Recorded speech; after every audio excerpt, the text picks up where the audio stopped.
Welcome to the World History 1 lecture series. At the end of each slide there will be a 10-second delay. Use this time to pause the presentation and complete your notes.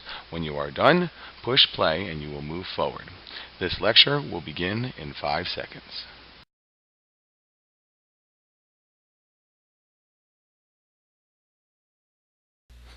Welcome to World History 1 Lecture 2.5 on the effects of Egyptian civilization, and here is your typical American tourist. Oh boy, this is embarrassing. But despite the fact of the way Joe Bag of Donuts looks, we might be able to find some characteristics and effects in this picture. Let's check it out. One characteristic is a proper geographic setting. We already learned last class that isolation affects Egypt's development. We're not going to find that in this picture. We also learned that organized government is a characteristic of civilization.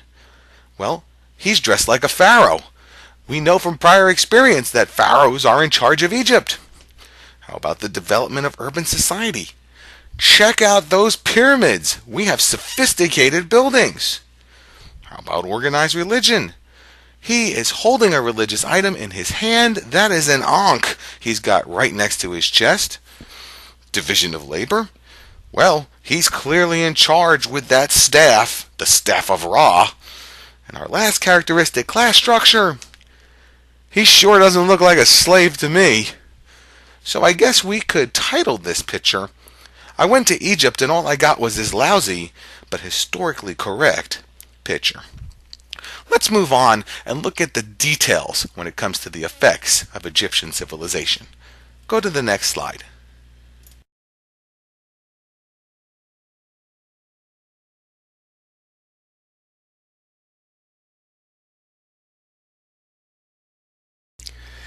The ancient Egyptians were masters at defining roles within their civilization, and it all begins at the top. The rulers in Egypt are called pharaohs. That literally translates as great house, and they are large and in charge. It's the pharaohs in charge of Egypt and nobody else. Now, rulers in Egypt, they inherited their right to rule by being born into the ruling family. You didn't have to be particularly good at anything to rule Egypt. You just had to be born into the right family. And the pharaohs are really powerful because they have both political and religious authority. They're not just the political leaders of Egypt, but they are considered gods among their people. That is ultra powerful.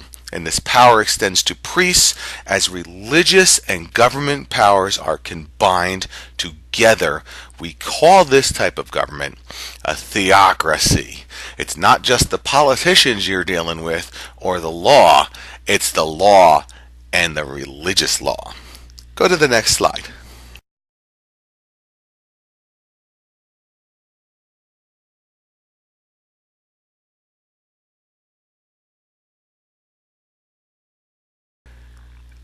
There is one major advantage of putting one person in charge of both the government and the religion.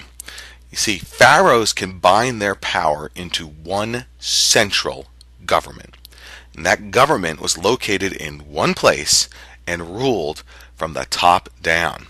In other words, everyone eventually answered to the pharaoh. No matter where you were in the government, no matter what you did in the religion, everybody was ultimately responsible to one person. And this allows for things like developing relationships with local civilizations. We're going to talk about this civilization, the Nubians. The Egyptians are going to develop a relationship with the Nubians, but only because the pharaoh controls the dialogue. The pharaoh controls how that relationship develops. It's easier to speak with authority when one person is doing the talk. Go to the next slide.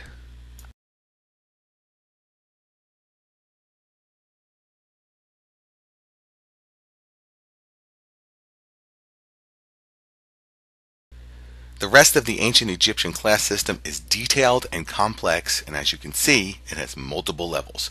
Let's start at the top with the pharaoh. This is the undisputed political and religious ruler in Egypt. Right underneath the pharaoh are government officials and priests. These are people who are loyal to the pharaoh and carry out his wishes.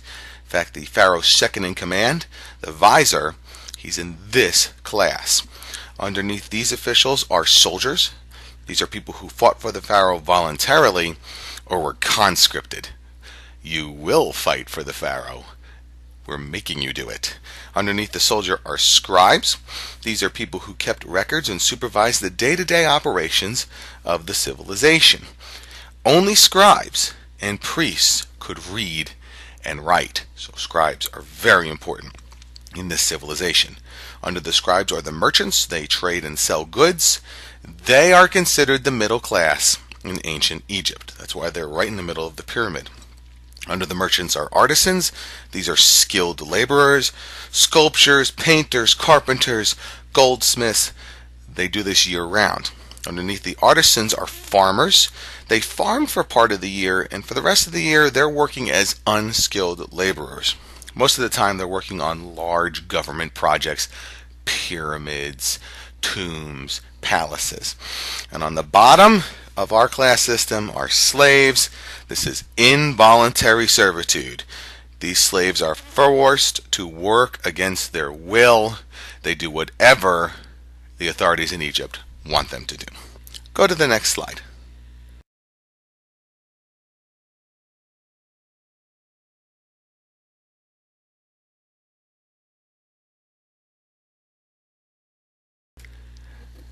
The religion of the ancient Egyptians is almost as complicated as the Egyptian class system.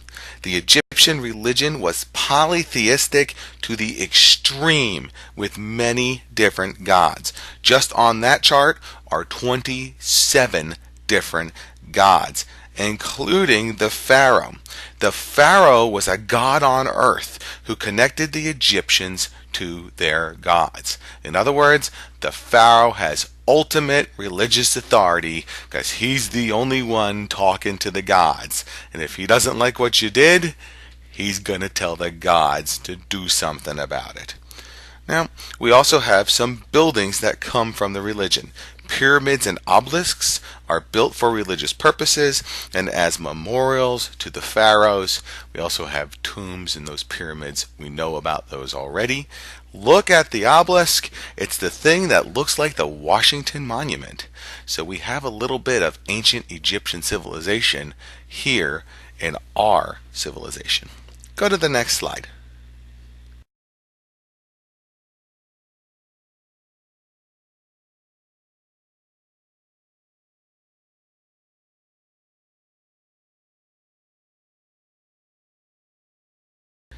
Since the Egyptians created such a complex civilization, they're going to have to develop some reading and writing to keep everything in order. And the Egyptians develop hieroglyphics. Glyphs are symbols that show a word or letter, and you use glyphs almost every day. For example, when you go to the bathroom, there's either the little guy or the little girl on the front door to tell you which bathroom is the men's room and which bathroom is the ladies' room. That's a glyph. The Egyptians also write something called the Book of the Dead. This is the world's first instruction manual, and it deals with how to properly bury dead folks. Go to the next slide.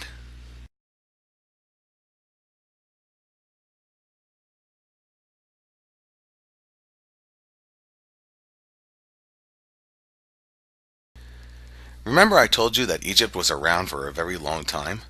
Well, Egyptian civilization becomes so advanced that they develop things in areas like science and medicine, including the Egyptian calendar.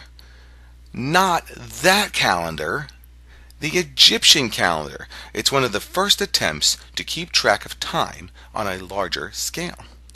The Egyptians also focus on medicine, and Egyptian medicine is an early form of scientific treatment. Basically, we're going to treat somebody based on what we know about human beings, not based on what the gods are telling us. This works so well that some techniques are adopted in the Renaissance. That's it for this lecture, and I look forward to seeing you in class.